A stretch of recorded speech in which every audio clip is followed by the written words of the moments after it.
لیکن اس میں غصہ تھا، بے بسی تھی، حقارت تھی۔ یاقوت نے سر جھٹکا تھا۔ کتنی بار بتایا تو تھا، پسند ہے پسند ہے، اب آپ کو سمجھ نہیں آئی تو میں کیا کرتا؟ وہ بیزاری سے بولا تھا۔ بات یہ نہیں تھی جو وہ بتا رہا تھا، وہ لفظوں کی ہیر پھیر سے کام لے رہا تھا۔ کیوں، یہ وہ خود بھی نہیں جانتا تھا۔ وہیں مرزا نے دانت پہ دانت جما کر سب کیا۔ مجھے لگا بہن کی طرح پسند ہے۔ وہ چبا چبا کر بولے تھے۔ یاقوت مرزا نے کیا کبھی کسی لڑکی کو بہن کی نظر سے دیکھا ہے؟ اور ایسی بھی کیا بڑی بات ہو گئی؟ آپ نے بھی تو نو کی ماں رابیل کے ساتھ یہی سب کیا تھا۔ وہیں مرزا کا آئس پیک لگاتا ہاتھ تھم گیا تھا، ان کا سانس سک رک گیا تھا۔ یاقوت بولے گیا، میں بچہ تھا لیکن اتنا بھی نہیں، سب یاد ہے مجھے۔ نیرو تب 4 سال کی تھی، میں 9 سال کا تھا ڈیڈ۔ وہ لڑکی مجھے پسند ہے، جیسے آپ کو رابیل آنٹی پسند تھی۔ میں نے جو بھی کیا آپ سے سیکھ کر کیا ہے۔ مجھے بلیم کرنے سے پہلے آپ اپنے گربان میں جھانک لیں۔ وہ باپ کی آنکھوں میں دیکھتے ہوئے بول رہا تھا۔ وہیں مرزا کے لیے اگلی سانس لینا بھی مشکل ہو گیا تھا۔ کافی دیر بعد جب وہ بولے تو ان کو اپنی آواز کسی کھائی سے آتی محسوس ہوئی۔ تم یہ سب کیسے جانتے ہو؟ انہوں نے ہکلاتے ہوئے سوال کیا تھا۔ یاقوت نے ان کی جانب دیکھا تھا۔ ڈیڈ، میں بچہ ضرور تھا لیکن میں مرد بھی تھا۔ ہماری کلاس کے بچے بہت جلدی بڑے ہو جاتے ہیں، ایسی باتیں سمجھنے میں ہمیں زیادہ وقت نہیں لگتا۔ ہم نے کئی ملک گھوم رکھے ہوتے ہیں، کئی کلچر دیکھ رکھے ہوتے ہیں، ہم پہ پابندیاں نہیں ہوتی، ہمیں سب دکھایا جاتا ہے، ہمیں سب سننے کی آزادی ہوتی ہے، اور یہی آزاد ماحول ہمیں وقت سے پہلے بڑا کر دیتا ہے، جیسے مجھے کر دیا۔ شاید میں یہ نہیں سمجھ پاتا اگر آپ نے یہ ایک بار کیا ہوتا۔ یاقوت رکا تھا، اس کے باپ کا چہرہ شرمندگی سے جھکا تھا۔ آپ نے یہ ایک بار نہیں کیا ڈیڈ، آپ نے یہ بار بار کیا۔ آپ نے صرف خود ہی ان کے حسن کا فائدہ نہیں اٹھایا، آپ نے ان کا حسن بیچا۔ یہ آپ کا بزنس، یہ امپائر، یہ سب آپ نے کیسے بنائی کیا میں نہیں جانتا؟ آپ نے اس عورت کو مجبور کیا کہ وہ خود کو بیچے تاکہ آپ کو فائدہ ہو۔ اس کا شوہر کمزور تھا، معذور تھا، اور وہ عورت مجبور۔ آپ انہیں بڑے بڑے امراء اور اوسا کی محفلوں میں لے کر جاتے تھے۔ آپ انہیں ان لوگوں کے… وہ ایک بار پھر رکا، لہجہ ذرا زخمی ہوا تھا۔ وہیں مرزا گردن جھکائے سرخ چہرے کے ساتھ اس کو کوسنے لگے۔ آپ انہیں ان لوگوں کے گیسٹ ہاؤس بھیجتے تھے، آپ انہیں لوگوں کے فارم ہاؤس بھیجتے تھے، آپ نے انہیں بیچ کر اپنے لیے دولت خریدی۔ ہم امیر تھے، شروع سے تھے۔ آپ کا ایک ہوٹل تھا لیکن ہم کبھی بھی ملینئرز نہیں تھے۔ آپ نے نو کے باپ کا سارا پیسہ ضبط کر لیا، اور جہاں تک میں جانتا ہوں ان کا ایکسیڈنٹ بھی آپ نے کروایا تھا۔ مجھے یہ سب ممی نے بتایا تھا، لیکن آپ نے جو کچھ بھی رابیل آنٹی کے ساتھ کیا وہ میں نے اپنی آنکھوں سے دیکھا تھا۔ تب نہیں سمجھا لیکن کچھ سال بعد سمجھ گیا تھا۔ اس کا لہجہ ہلکا تھا، دھیما سا۔ کیا تم مجھ سے نفرت کرتے ہو؟ انہوں نے گردن اٹھا کر پوچھا تھا۔ یاقوت نے نفی میں سر ہلایا۔ یاقوت اب بھی بے تاثر لہجے میں بولے گیا، میں آپ سے محبت کرتا ہوں ڈیڈ، آپ میرے واحد پیرنٹ ہیں۔ جو کچھ بھی آپ نے کیا، جیسے بھی کیا، کوئی نہ کوئی وجہ رہی ہوگی۔ جب ممی نے مجھے یہ سب بتایا میں تب بھی آپ کو ہیٹ نہیں کر سکا۔ وہیں مرزا کی سانس بحال ہوئی تھی۔ ناپ کرتا ہوں، ضرور آپ کے ساتھ کچھ ہوا ہوگا تبھی تو آپ نے ایسا قدم اٹھایا۔ میں آپ کو یہ سب اس لیے بتا رہا ہوں کیونکہ میں آپ پہ یہ واضح کرنا چاہتا ہوں کہ میں آپ کا بیٹا ہوں۔ جو کچھ آپ نے کیا وہی میں نے کیا۔ آپ نو سے مت ڈرے، جب وہ اپنی ماں کے مجرم نہیں ڈھونڈ سکا تو اپنی بہن کے مجرم کیا ڈھونڈے گا؟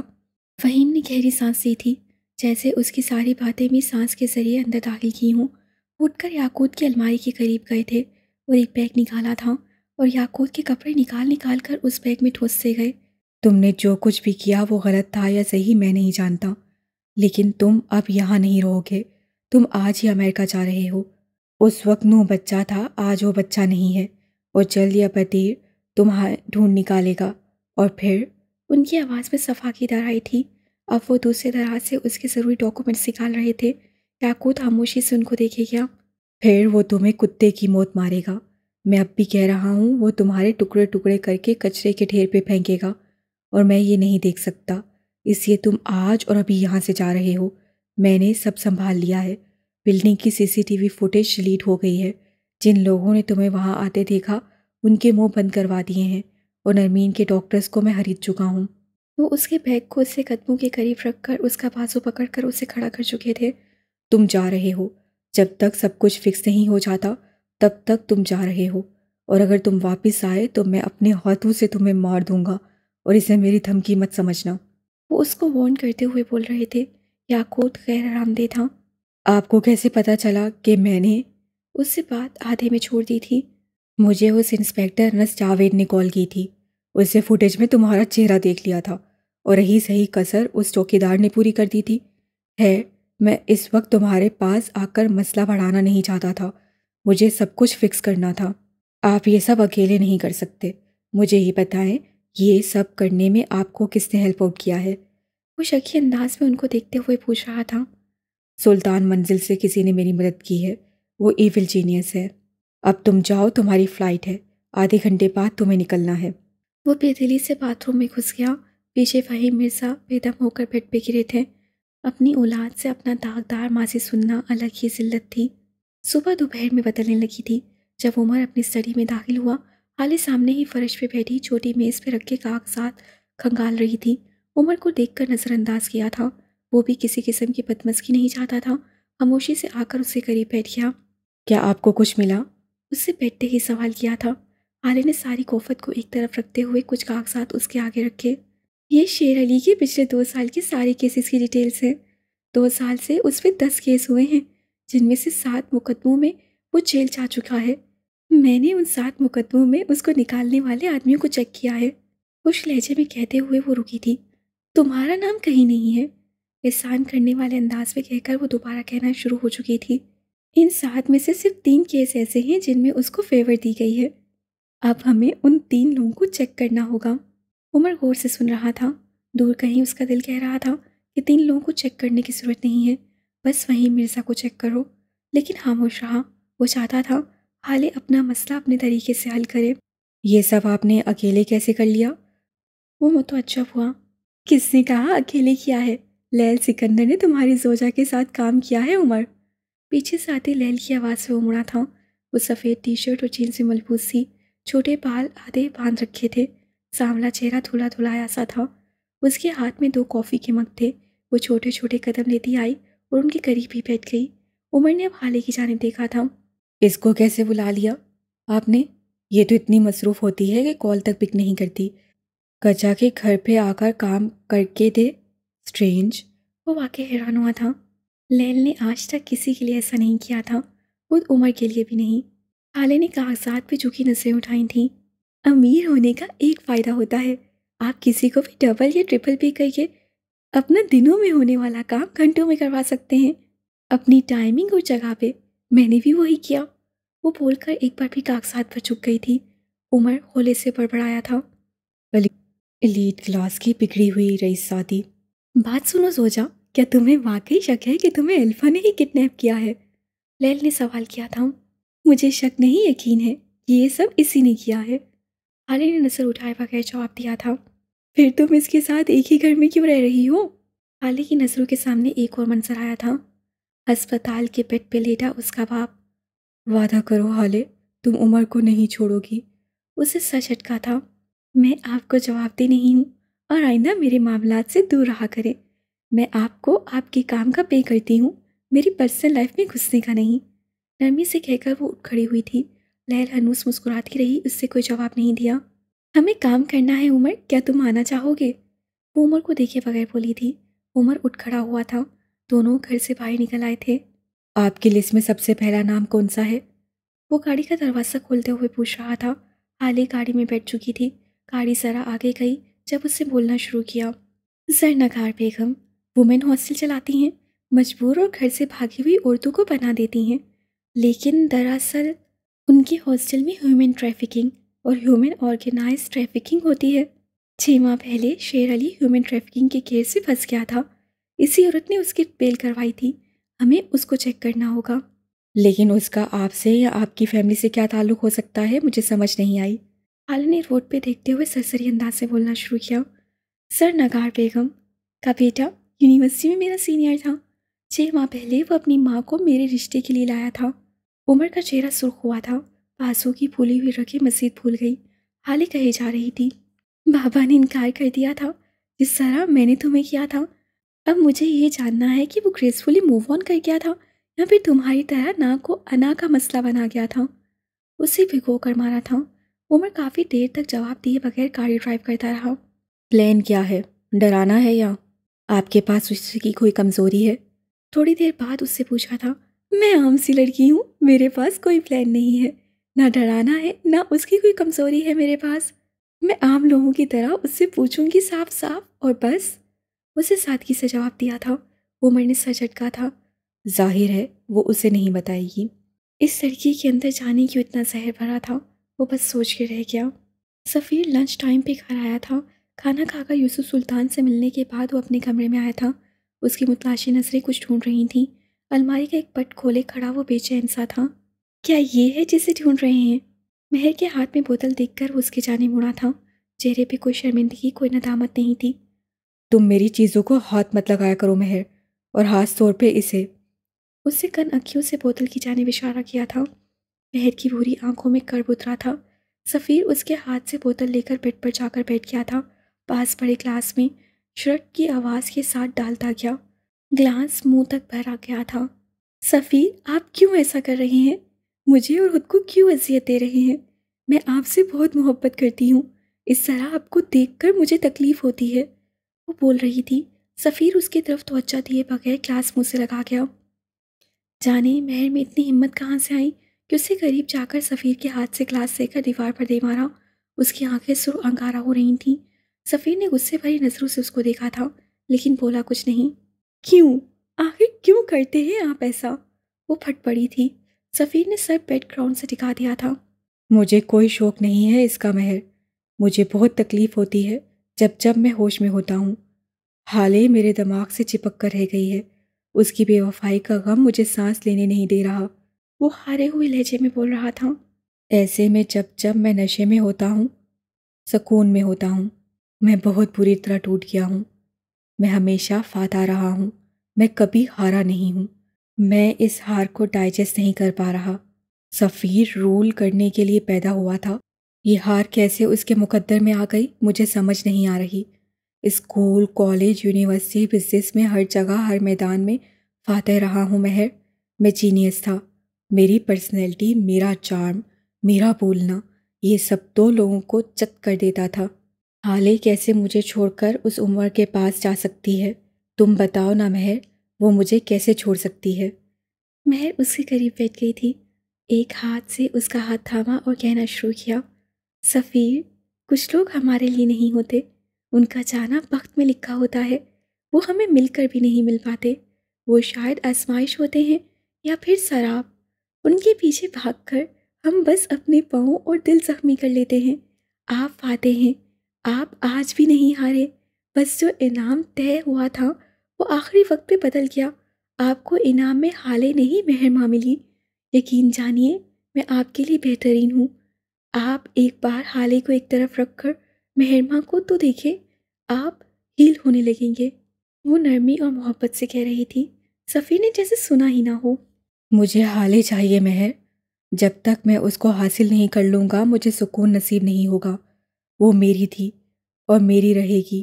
دنیا کی ہر خوبصورت چیز پہ بس سفیر سلطان کا حق ہے، کیونکہ میں فاتح ہوں، میرے بخت میں تخت لکھا ہے، اور تم دیکھنا میں ایک دن حالے کو حاصل کر کے ہی رہوں گا، چاہے مجھے جو مرضی کرنا پڑے۔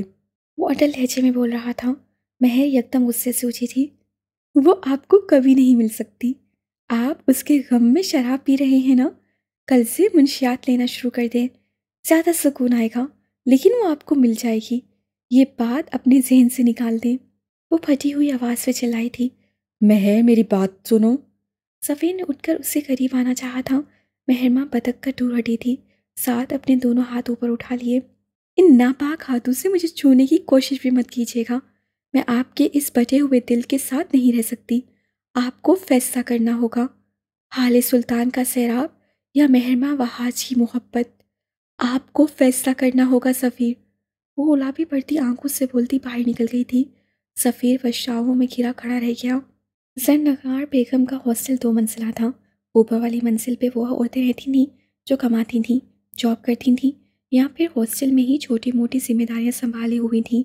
نچلے پورشن میں دنیا جہاں کی بدزبان، لڑاکا اور ہٹ حرام عورتیں رہتی تھیں جن کو سیدھا کرنا سرنگار کو خوب آتا تھا۔ ایک بات تھی جو ان سب خواتین میں مشترک تھی، ان سب نے کوئی نہ کوئی آرگن ڈونیٹ کر رکھا تھا۔ جو یہ اعضاء بیچنے پہ راضی نہ ہوتی اسے جو بیچنا پڑتا، کیا یہ بتانے کی ضرورت ہے؟ وہ دونوں اس وقت سرنگار کے آفس میں بیٹھے تھے۔ آفس کیا تھا؟ ایک ڈربہ تھا۔ چھوٹے سے کمرے کی وسط میں ایک لکڑی کی میز رکھی تھی جس پہ دوپہر کے کھانے کے برتن اب بھی رکھے ہوئے تھے۔ دیواروں پر جا بجا مکڑیوں نے جالے بنا رکھے تھے۔ میز کی دائیں طرف والی دیوار پہ کھڑکی تھی جہاں سے مئی کی تپتی ہوا آتی، لیکن وہ اس وقت بند تھی۔ حالے اور عمر اسی لکڑی کی میز کے سامنے رکھی پلاسٹک کی کرسیوں پہ بیٹھے ہوئے تھے۔ عمر پرسکون سا، حالے غیر آرام دہ سی۔ اسے بے چینی سی ہو رہی تھی۔ وہ بار بار لمبے سانس لیتی تھی، پھر یہاں وہاں دیکھتی جیسے کچھ ڈھونڈ رہی ہو۔ اسی وقت دروازے سے ایک موٹی عورت آتی نظر آئی۔ اسے سرخ ساڑی پہن رکھی تھی، رنگت صاف، بال اونچے، جوڑے میں مقید تھے، ہیل والی سینڈل سے ٹک ٹک چلتی۔ وہ ان کے سامنے میز کی دوسری جانب رکھی کرسی پہ ایک ادا سے آ کر بیٹھی تھی۔ حالے اب مزید گہرے سانس لینے لگ گئی تھی۔ عمر بے چینی سے اس کی جانب جھکا تھا۔ آپ کی طبیعت ٹھیک نہیں لگ رہی حالے، ہم واپس چلتے ہیں۔ وہ فکر مند تھا۔ میرا دم گھٹ رہا ہے، بس یہاں گھٹن ہے، بہت بند ہے یہ جگہ، سانس نہیں آ رہا۔ وہ ہلکی آواز میں کہہ رہی تھی، اس شخص سے جس سے اسے نفرت تھی۔ شاید وہ ذہنی طور پہ یہاں نہیں تھی۔ عمر خاموشی سے اٹھا تھا اور کمرے میں لگی واحد کھڑکی کھول دی۔ تیز ہوا کا جسم کو جھلساتا سا جھونکا آیا تھا۔ حالے کو اس وقت یہ گرم ہوا بھی نعمت لگی تھی۔ اسے جیسے سکون سے آنکھیں موننی تھی۔ اے میاں، آپس میں طوطا مینا کی طرح ٹین ٹین کرنی تھی تو میرے کو ادھر کاہے کو بلایا؟ لگے رہو، میں ہی کھسک جاتی ہوں۔ وہ ٹھیک مہاجروں والے لہجے میں بات کرتی تھی۔ ان کے منہ میں اب بھی ایک طرف پان رکھا تھا۔ عمر واپس کرسی پر آ کر بیٹھ گیا تھا۔ سوری، اصل میں مجھے آپ سے بات کرنی ہے، بہت ضروری، اسی لیے آپ کو زحمت دی۔ حالے نے شائستگی سے معذرت کرتے بات کا آغاز کیا تھا جب سرنگار نے اس کی بات بیچ میں کاٹ دی تھی۔ نہ تم بات چھوڑو بھیا، بس یہ بتلاؤ کہ ہمیں کاہے کو نہیں بلایا شادی میں؟ ارے رشتہ ہی تو ڈالا تھا، ایسا کیا عذاب ہو گیا کہ جھوٹے منہ بھی نہ پوچھا تمہارے باپ نے؟ ارے میرا اسد تو اب بھی باولا ہوا پھر رہا ہے تیرے لیے۔ وہ لہک لہک کر بولتی عمر کو سخت زہر لگ رہی تھی، جبکہ حالے ہنوز مسکراتی رہی۔ آپ نے بدلہ بھی تو لے لیا نظرنگار صاحبہ، میری شادی کی رات مجھے اغوا کروا دیا، زدو کوپ کیا، مجھے اب سے بھیجا میں رکھا، اور تو اور آپ نے میرا گردہ بیچا۔ کیا آپ کو یہ سب زیب دیتا ہے؟ بتائیں، کیا میں یہ سب ڈیزرو کرتی تھی؟ وہ مصنوعی دکھ سے کہہ رہی تھی۔ عمر ہونکوں کی طرح اس کو دیکھے گیا۔ یہی حال سرنگار کا بھی تھا، جبکہ حالے ان دونوں سے بے نیاز کہی جا رہی تھی۔ میرا باپ اس صدمے سے چلا گیا، میرا خاندان ٹوٹ گیا، میں اب بس آپ سے ایک ہی التجا کرنے آئی ہوں، صرف ایک، خدا کے لیے اپنی بددعا واپس لے لے، میرا گھر بسنے دے، مجھے میرے شوہر سے بڑا ہی پیار ہے، میں اسے کھونا نہیں چاہتی۔ عمر نے اتنی زور سے مڑ کر اسے دیکھا کہ گردن چٹکنے کی آواز آئی۔ جو کچھ بھی ہوا وہ وقت میں لکھا تھا، اب میرا وقت اگر ان کے ساتھ جڑا تھا تو بھلا میں کیا کر سکتی تھی؟ لیکن آپ نے میرے ساتھ جو کچھ بھی کیا، شاید وہی میرے لیے سزا تھی۔ مجھے لگتا ہے میں نے آپ کا دل دکھایا ہے اور مجھے آپ کی بددعا لگ گئی ہے، خدا کے لیے مجھے بخش دیں پلیز۔ آخر میں آنکھوں میں آنے والے نادیدہ آنسو صاف کیے تھے۔ سرنگار بیگم اپنی کرسی سے اٹھ کر اس کے پاس آئی تھیں۔ اس کے سر کو ہولے ہولے تھپکا تھا۔ دیکھ حالے، میں دنیا جہاں کی بے غیرت عورت ہوں، میں سارے غلط کام کرتی ہوں، میں لوگوں کے جسموں سے پرزے نکال نکال کر بیچتی ہوں، میں لڑکیوں سے کیسے کیسے کام کرواتی ہوں، سب جانتے ہیں میں کیا کرتی ہوں، جانتی ہے، سب جانتے ہیں، کیونکہ میں جھوٹ نہیں بولتی، جو کرتی ہوں ڈنکے کی چوٹ پہ کرتی ہوں، اور سب سے بڑی بات، میں اپنوں پہ وار نہیں کرتی۔ وہ سنجیدگی سے کہہ رہی تھی، میں نے تجھے بیٹی بولا ہے، میں کبھی پیٹھ پیچھے وار نہیں کرتی، سارا کریچی جانتا ہے، میں نے اپنے بیٹے کا رشتہ ڈالا، تیری طرف سے انکار ہو گیا، میں نے بات پہ مٹی ڈال دی۔ وہ ہاتھ ہلا ہلا کر کہہ رہی تھی، میرے باپ دادا لکھنؤ کے رئیس تھے، جائیدادیں چھوڑ کر سب کچھ لٹا کر جب یہاں پہنچے تو خالی ہاتھ تھے، لیکن اپنا وقار ہم ساتھ لائے تھے، ہمارے ورثے میں ہمیں بس وقار ملا ہے، اگر تیرے کو اغوا کیا ہوتا تو سینہ ٹھوک کر کہتی، ہاں کیا ہے۔ اس نے زور سے اپنے سینے پہ ہاتھ مارا تھا۔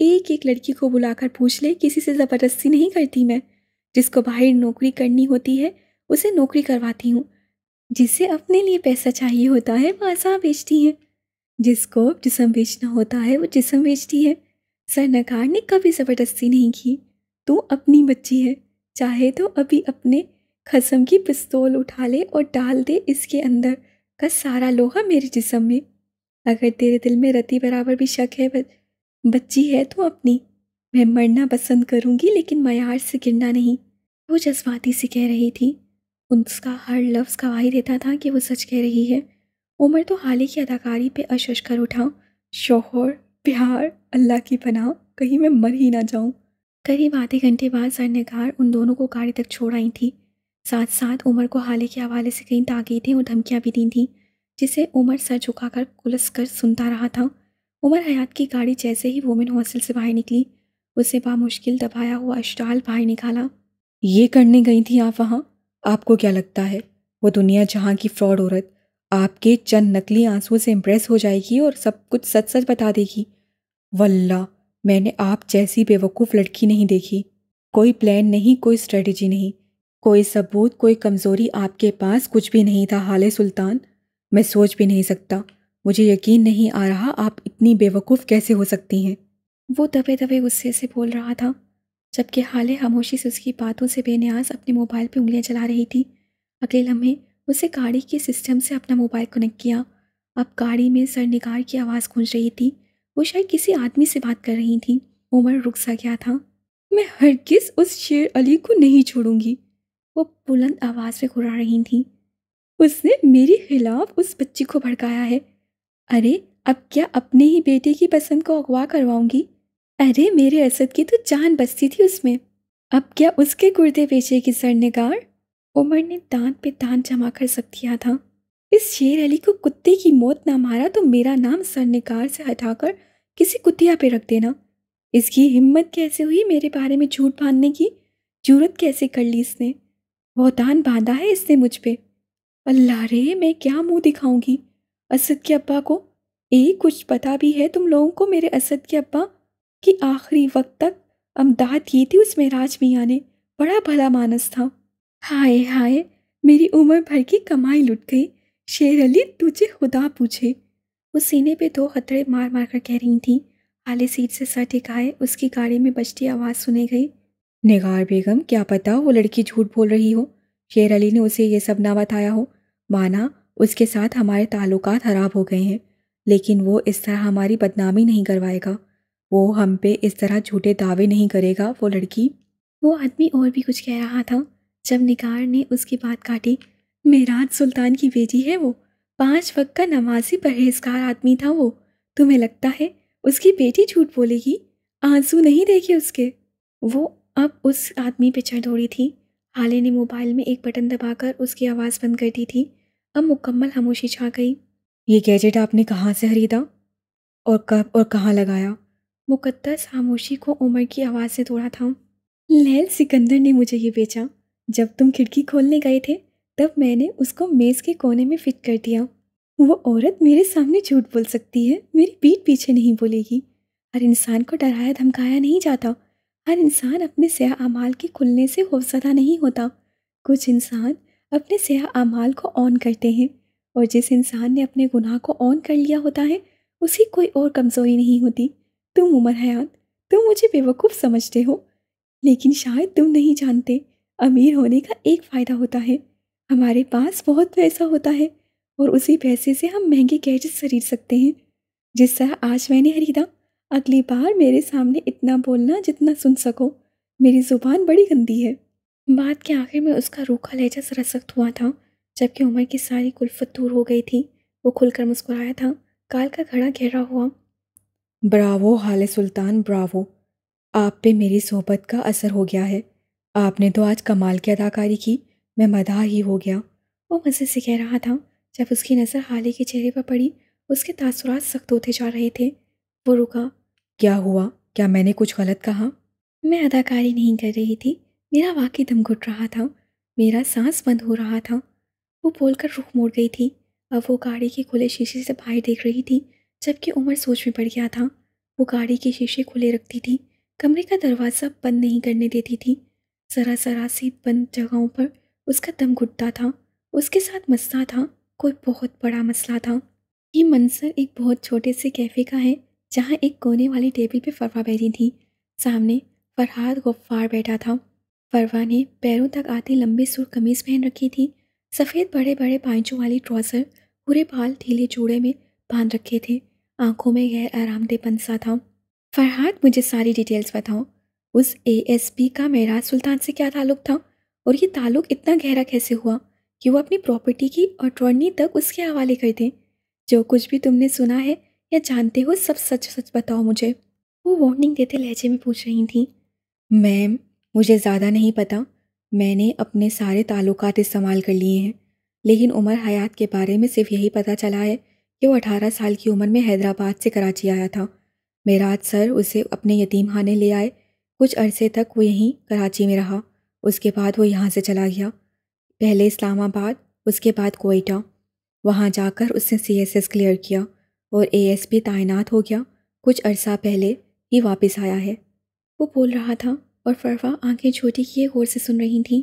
اور ایک بات اور، اسے پیسے سے پیار ہے، اس معاملے میں وہ جنونی ہے، اپنی تنخواہ سے اس کا گزارا نہیں تھا۔ نوکری کے اگلے ہی سال اس نے ایک گاڑیوں کے شو روم میں اپنے دوست کے ساتھ شراکت داری کر لی تھی، جہاں سے وہ دونوں ہاتھوں سے پیسہ بٹورتا ہے۔ صدر بازار میں اس کی 3 آٹوز کی دکانیں ہیں، مختلف لوگ اس کے لیے کام کرتے ہیں۔ ہیون کو 50% فنڈز اس کی جانب سے ملتے ہیں۔ ایماندار، اصول پسند اور کھرا آدمی ہے۔ معراج صاحب اس کے بارے میں کہتے تھے کہ اللہ نے اس کا بخت بہت فرصت سے لکھا ہے، اس پہ اللہ کا خاص کرم ہے، وہ جس چیز میں ہاتھ ڈالتا ہے اسے سونا بنا دیتا ہے، اسے کاروبار میں کبھی نقصان نہیں ہوتا، شاہ خرچ ہے، اور کبھی بھی بے ایمانی یا رشوت کا پیسہ نہیں لیتا۔ وہ کہتا ہے پیسہ اس کا عشق ہے، اور اس عشق میں بے ایمانی کے پیسے کا شامل ہونا بے وفائی ہے، اور وہ بے وفا نہیں ہے۔ فروا نے ہنکارا بھرا تھا۔ اتنی ساری معلومات مل تو گئی ہیں، اور رہ کیا گیا ہے؟ وہ تنزیہ پوچھ رہی تھی۔ فرحاد مسکرایا تھا۔ میم، یہ ساری باتیں اس کی گلی کا کتا بھی جانتا ہے، یہ سب وہ معلومات ہیں جو وہ خود دیتا ہے۔ وہ حیدرآباد سے کیوں آیا، واپس کیوں نہیں گیا، وہاں کس کے ساتھ رہتا تھا، معراج سلطان سے اس کا کیا تعلق ہے، یہ ساری دولت وہ کہاں سے لایا، یہ سب کوئی نہیں جانتا۔ کم از کم میرے تعلقات اس معاملے میں خاموش ہیں۔ اب آگے کیا حکم ہے؟ وہ دعوے داری سے پوچھ رہا تھا۔ اس کی روٹین کیا ہے، کیا کرتا ہے، کہاں جاتا ہے، پتہ کروایا؟ زیادہ کچھ خاص نہیں پتا۔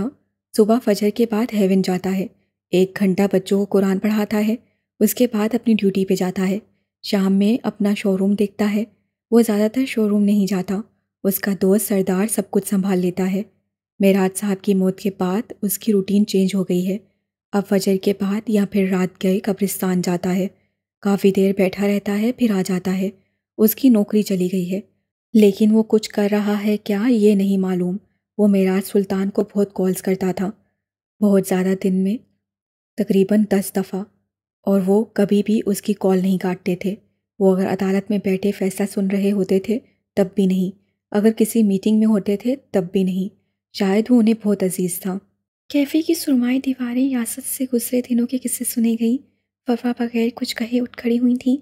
فرحاد اس کی تقلید میں اٹھا تھا۔ مجھے ان کی محبتوں کے قصے نہ سنا فرحاد، مجھے عمر حیات کی کامیابی کے قصے بھی مت سناؤ، مجھے اس کی طاقت بھی مت بتاؤ، اس کا عشق بھی مت سناؤ۔ اگلی بار جب مجھے ملو تو اس کی کمزوری ساتھ لاؤ، وہ جتنا مضبوط اور کامیاب ہے کبھی کسی دور میں اتنا ہی کمزور اور ناکام رہا ہوگا۔ مجھے اس کی بے خوفی کے قصے نہ سناؤ، مجھے اس کا خوف لا کر دو، وہ خوف جو اسے ہانٹ کرتا ہے، ڈراتا ہے، وہ جس کے بارے میں بات کرنے سے وہ خود بھی ڈرتا ہے۔ کچھ نہ کچھ، کوئی نہ کوئی چیز ضرور ہوگی، اس کا خوف لاؤ فرحاد، میں اس خوف کو استعمال کروں گی، میں اگلی ملاقات کا بے صبری سے انتظار کروں گی۔ وہ بول کر پرس کونی پہ اٹکائے باہر نکلتی چلی گئیں۔ پیچھے سرمائی دیواروں نے جیسے بے دلی سے سر جھٹکا تھا، اب انہوں نے اپنے کان کسی اور میز کی جانب لگا لیے تھے۔ کوئی نئی سازش، کوئی نیا انتقام۔ دوپہر باسی ہو کر شامیں بدلنے لگی تھی۔ عمر حیات کی گاڑی میں چھائی خاموشی طویل تر ہوتی جا رہی تھی۔ ایسے میں ایک مصروف سے اشارات سے گزرتے ہوئے حالے نے چونک کر گردن گھمائی تھی۔ گاڑی روکو، گاڑی روکو، وہ جلدی جلدی بول رہی تھی۔ عمر نے بغیر کچھ کہے گاڑی روک دی تھی۔ کیا ہوا؟ کچھ چاہیے آپ کو؟ وہ نرمی سے پوچھ رہا تھا۔ حالے جواب دیے بغیر گاڑی سے اتر گئی۔ یہاں قطار در قطار بس دکانیں تھیں، چھوٹی بڑی دکانیں، لوگوں کا بے تحاشا رش، مختلف بولیاں، مختلف لوگ۔ جہاں حالے نے گاڑی رکوائی تھی وہاں ایک چھوٹا سا اسٹال تھا جہاں کوئی ادھیڑ عمر آدمی ایک بڑی سی دیگ سے بریانی نکال نکال کر لوگوں کو پلیٹ میں ڈال کر دے رہا تھا۔ کوئی شاپر میں ڈلوا کر اپنے گھر لے جا رہا تھا کہ بیوی بچوں کے ساتھ کھائیں گے۔ کراچی کی تقریباً ہر سڑک پہ آپ کو اس طرح کے چھوٹے ڈھابے، اسٹال اور ریڑھی پہ رکھی کھانے پینے کی اشیاء فروخت کرتے لوگ نظر آئیں گے۔ وجہ کراچی کے لوگوں کے چٹخارے دار کھانے سے محبت ہے۔ حالے چھوٹے چھوٹے قدم لیتی اس اسٹال کے پاس آ گئی تھی۔ بوڑھے آدمی نے حالے کو دیکھا تو آنکھیں چمک اٹھیں۔ اس کے چاول نکالتے ہاتھ تھمے تھے۔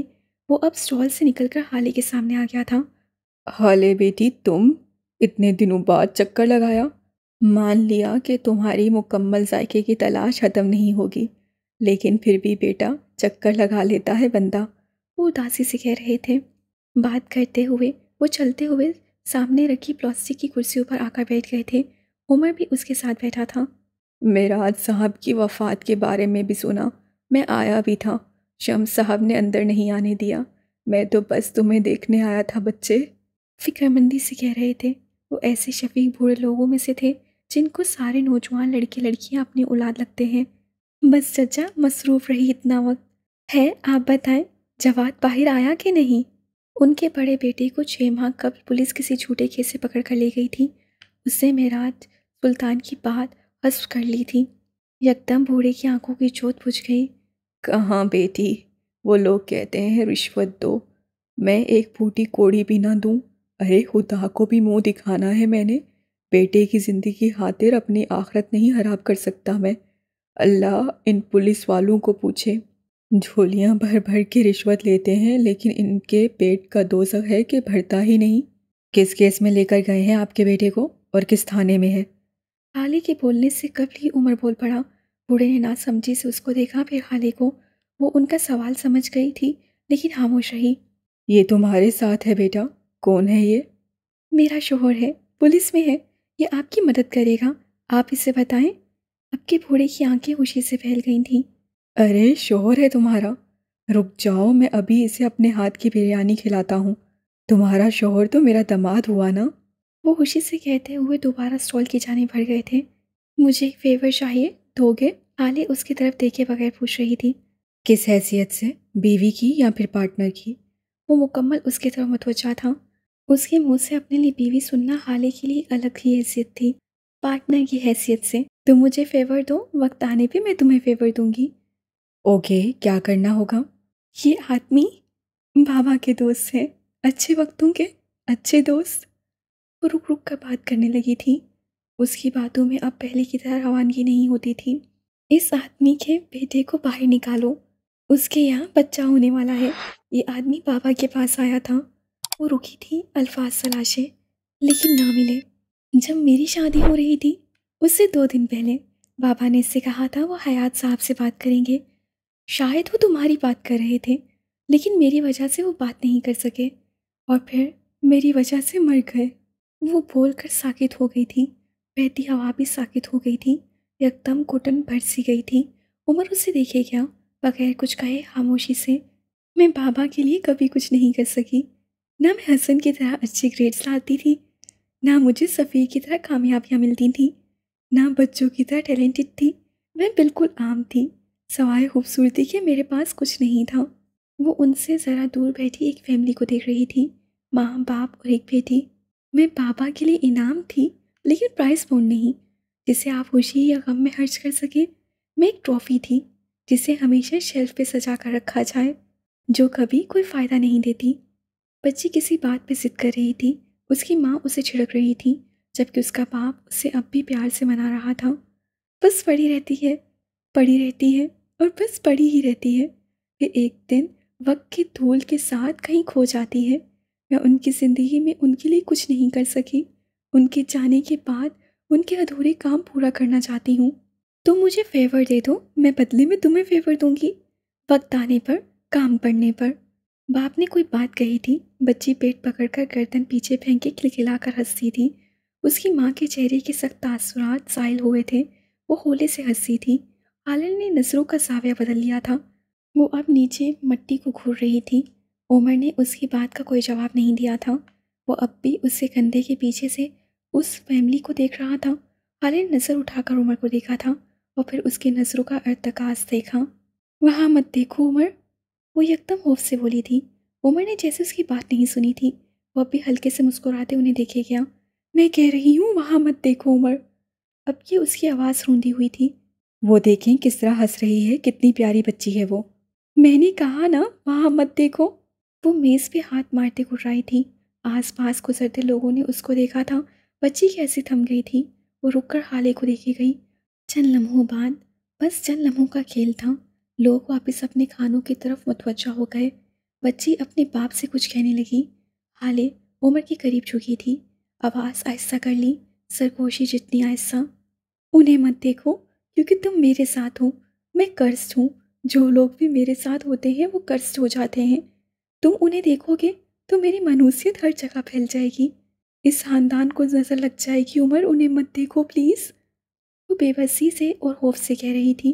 عمر کے دل کو کچھ ہوا تھا، وہ کچھ کہنے لگا تھا کہ اسی وقت وہ بوڑھا آدمی ٹرے میں بریانی کی 2 پلیٹس رکھے ان کے قریب آیا، ساتھ ایک چھوٹا لڑکا بھی تھا جس کے ہاتھ میں پانی کا جگ اور گلاس تھے۔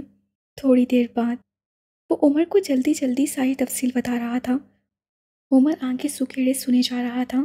بریانی انچھوئی رکھی تھی، پانی گرم ہو گیا تھا، وہ فیملی اٹھ کر جا چکی تھی۔ حالے اب بھی وہیں دیکھ رہی تھی۔ میں سارا معاملہ دیکھ لوں گا، آپ فکر نہ کریں۔ کچھ دیر بعد وہ اٹھتے ہوئے کہہ رہا تھا۔ حالے اس کے ساتھ اٹھی تھی۔ بوڑھا ممنون نظر آ رہا تھا، بار بار گیلی آنکھوں کو پوچھتا، ان دونوں کو ساتھ رہنے کی دعائیں دے رہا تھا۔ آپ نے کھانا تو چکھا ہی بھی نہیں بیٹا۔ اچانک سے انہیں یاد آیا۔ عمر نے ایک نظر بریانی کی پلیٹ کو دیکھا، اس پہ رکھا چکن لیگ پیس دیکھا، پھر رخ موڑ لیا۔ میں یہ سب نہیں کھاتا، شکریہ۔ وہ شائستگی سے کہتا جانے کو مڑا۔ حالے کھڑی رہی۔ آپ پیک کر دیں، ہم گھر جا کر کھا لیں گے۔ بوڑھے آدمی کے چہرے پہ لمحہ بھر کو آئی اداسی اب ایک بار پھر خوشی میں تبدیل ہو گئی تھی۔ عمر کو یہ بات اچھی نہیں لگی لیکن ظاہر نہیں ہونے دیا۔ اسے چھوٹے بچے کو آواز دی تھی، وہ فوراً بھاگتا ہوا آیا تھا، دونوں پلیٹیں اٹھائیں اور واپس چھوڑ گیا۔ آپ یہ سب کیسے کھا سکتی ہیں؟ آپ کو پتہ بھی ہے یہ چکن کیسا ہے؟ کیا اس نے ہاتھ دھو کر بھی بنایا ہوگا؟ یہ ان ہائیجینک ہے، میرا نہیں خیال آپ کو یہ سب کھانا چاہیے۔ گاڑی ڈرائیو کرتا عمر سخت غیر آرام دہ تھا۔ اس کے چہرے کے تاثرات صاف بتا رہے تھے کہ تھوڑی دیر قبل حالے کا پیک کروایا ہوا کھانا وہ اپنے ساتھ لے جانے پہ راضی نہیں ہے۔ تم مت کھانا، میں عادی ہوں، کھا لوں گی۔ مجھے لوگوں کے دل توڑنا پسند نہیں اور میرے معاملات میں مت بولا کرو۔ میں ان ہائیجینک کھانا کھاؤں یا زہر، تمہیں اس بات سے مطلب نہیں ہونا چاہیے۔ وہ رکھائی سے کہہ کر رخ موڑ گئی تھی۔ آپ مجھ سے کہہ دیں میں سب کچھ بنا سکتا ہوں لیکن پلیز یہ نہ کھائیں۔ وہ جیسے منت کر رہا تھا۔ یکدم اس کے ذہن میں کچھ کلک ہوا تھا، آنکھوں میں تپش سی بھر گئی۔ تم نے صبح کس کی اجازت سے میرے لیے ناشتہ بنایا؟ تم مجھے دھوکہ دینا کب چھوڑو گے عمر؟ آخر تمہیں میری ذات کا مذاق اڑا کر کیا سکون ملے گا؟ تم کیوں کرتے ہو ایسا؟ اس کے لہجے میں جیسے تکان سی تھی۔ حالے وہ کوئی عام ناشتہ نہیں تھا۔ آملیٹ کے لیے اٹیلین ریسیپی ٹرائی کی تھی میں نے، اور پراٹھے وہ کشمیری پراٹھے تھے۔ بیوی بن کر نہ صحیح پارٹنر بن کر کھا لیا کریں، آپ کی صحت کے لیے بہت اچھا رہے گا۔ وہ عام سے لہجے میں کہہ رہا تھا۔ تمہیں پتہ ہے عمر، میں آج تک بابا کی قبر پہ کیوں نہیں گئی؟ اسے گویا اس کی بات پہ لعنت ڈال کر اپنی بات شروع کر دی تھی۔ میں صرف ایک دن کے انتظار میں ہوں، صرف ایک دن۔ عمر کے بولنے سے پہلے وہ خود بول پڑی۔ جس دن میں کوئی ایسا ثبوت لاؤں گی کہ تمہاری گردن شرمندگی سے جھک جائے، تم میرے سامنے آنکھ اٹھانے جیسے نہ رہو۔ میں تمہیں شرمندہ دیکھنا چاہتی ہوں، تمہاری ذات کا یہ جو غرور ہے نا، یہ ٹوٹتے ہوئے دیکھنا چاہتی ہوں۔ تب میں تمہارا ہاتھ پکڑ کر اپنے ساتھ لے جاؤں گی بابا کی قبر پہ، میں ان کو بتاؤں گی ان کی بیٹی سچی تھی اور عمر حیات جھوٹا۔ تمہاری جھکی ہوئی گردن اور شرمندہ آنکھیں سب بتائیں گی، اور اس دن تمہاری عقل ٹوٹ جائے گی۔ تم نے کہا تھا وہ تمہارا خاندان ہے، میں تم سے تمہارا خاندان چھین لوں گی جس طرح تم نے چھینا۔ اس کے حلق میں آنسو کا گولا سٹکا تھا، آواز رون گئی تھی لیکن وہ کہے جا رہی تھی۔ عمر ایسا نہیں کر سکتا، یہ الفاظ نہیں تھے،